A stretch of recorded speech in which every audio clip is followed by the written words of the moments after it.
Oke, yang pertama adalah pengertian dari wawasan Nusantara itu sendiri. Wawasan Nusantara merupakan cara pandang dan sikap kita sebagai bangsa Indonesia dalam melihat diri kita sendiri sebagai bangsa serta bentuk geografi negara kita berdasarkan Undang-Undang Dasar 1945 dan Pancasila. Oke, yang selanjutnya adalah hakikat. Hakikat wawasan Nusantara adalah cara pandang yang selalu utuh menyeluruh dalam lingkup Nusantara dan demi kepentingan nasional. Hakikatnya, setiap warga dan aparat negara harus berpikir, bersikap, dan bertindak secara utuh dan menyeluruh demi kepentingan bangsa dan negara. Yang selanjutnya adalah asas. Asas-asas dibagi menjadi 6. Asas-asas wawasan Nusantara di antara lain adalah tujuan, keadilan, kejujuran, solidaritas, kerjasama, kesetiaan. Kedudukan. Kedudukan wawasan Nusantara berkedudukan sebagai wawasan nasional yang kebenarannya diatur oleh rakyat Indonesia agar tidak muncul penyimpangan atau penyesatan yang menghalangi tercapainya cita-cita serta tujuan nasional.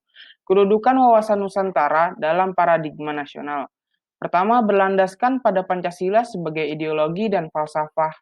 Ya, yang kedua adalah berlandaskan pada UUD 1945 sebagai konstitusi negara. Yang ketiga adalah wawasan Nusantara dalam rupa visi nasional. Yang keempat adalah ketahanan nasional sebagai kebijakan dan konsepsi nasional. Oke, yang selanjutnya adalah fungsi.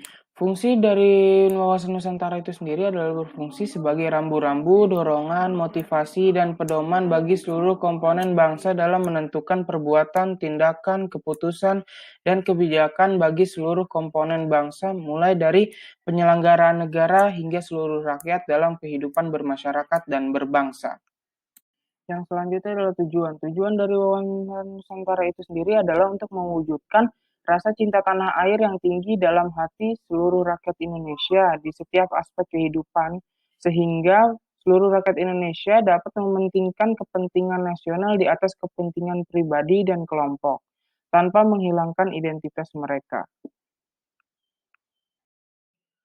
Aspek Trigatra dan Pancagatra. Aspek Trigatra itu meliputi letak dan bentuk geografis, keadaan dan kemampuan penduduk, keadaan dan kekayaan alam.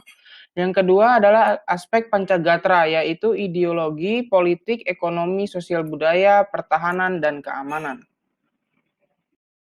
Yang terakhir adalah dengan cara mensosialisasikan budaya-budaya Nusantara ke generasi muda bangsa ikut dalam pameran seni, baik di dalam maupun luar negeri, untuk menjaga kelestarian wawasan Nusantara.